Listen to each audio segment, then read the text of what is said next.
Welcome to morning మన్నా. నేటి వాక్య దర్శనం కొరకు కీర్తన గ్రంథం 23వ సంకీర్తన 3వ చరణం.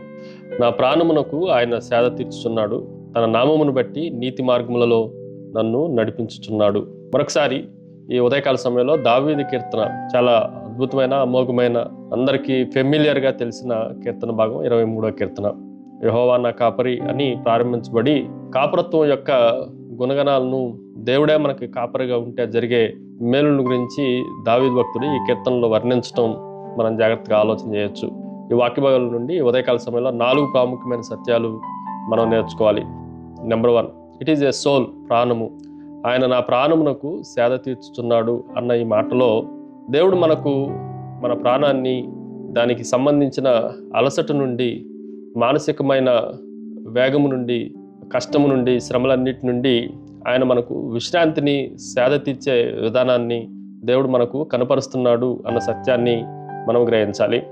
ఉదాహరణకి బ్యాటరీ అంతా ఛార్జింగ్ అయిపోయి 0%లో ఉన్నప్పుడు తిరిగి ఛార్జ్ చేయటానికి పవర్లో కనెక్ట్ చేసినట్లుగా మనం ఎప్పుడైతే మన ప్రాణాలన్నీ అలసిపోతాయో దేవుడు మనకు విశ్రాంతినిచ్చి, సేదనిచ్చి తిరిగి ఆ సమయాన్ని వాడుకునేవాడు అన్న సత్యాన్ని మనం గ్రహించాలి. రెండో విషయాన్ని మీకు జ్ఞాపకం చేస్తాను. ఇట్ ఈజ్ ఏ స్ట్రెంగ్త్, శక్తి. ఈ మాటను కూడా మనం జాగ్రత్తగా ఆలోచన చేస్తే నన్ను నడిపించుచున్నాడు అన్న మాట మనకు కనిపిస్తూ ఉంది. గొర్రెల కాపరి ఎప్పుడు తన గొర్రెలను బలహీనపడినప్పుడు నయం చేయటం మాత్రమే కాదు, నడిపించటం కూడా ఆయన ఎరిగినవాడు.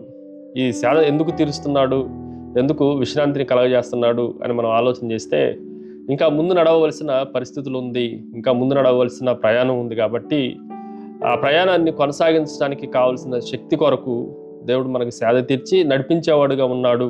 దానికి కావలసిన బలమంతా ఆయన మనకు ఆ సేద తీర్చుకునే సమయంలో అనుగ్రహిస్తున్నాడు. దేవుని వాక్యము, ప్రార్థన అనే ఈ సేదలో, ఈ విశ్రాంతిలో తిరిగి నడవటానికి కావలసినంత శక్తిని మనం సమకూర్చుకోవాలి.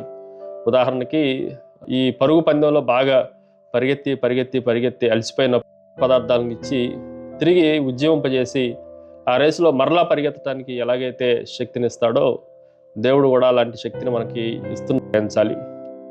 స్ట్రైట్నెస్, తిన్నని, ఈ మాటను మనం జాగ్రత్తగా ఆలోచన చేస్తే నీతి మార్గముల్లో నన్ను నడిపించుచున్నాడు అని రాయబడింది. ఈ తిన్నని మార్గంలో, నీతి మార్గంలో నడిపించేది ప్రభువే.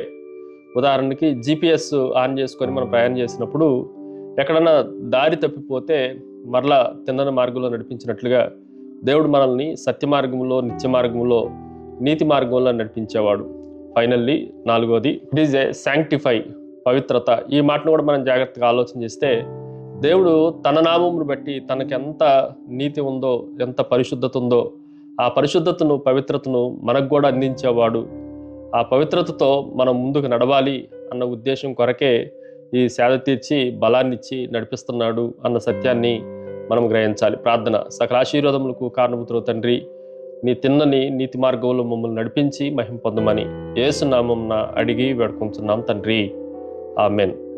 God bless. మరణ ఛాయల్లో మెరసిన నీ ప్రేమ, కలిగిన బ్రతుకున్న కురిసిన నీ కృప నన్ను బలపరచెనయ్యా,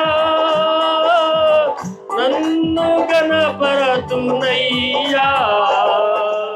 గాడ్ బ్లెస్ యూ.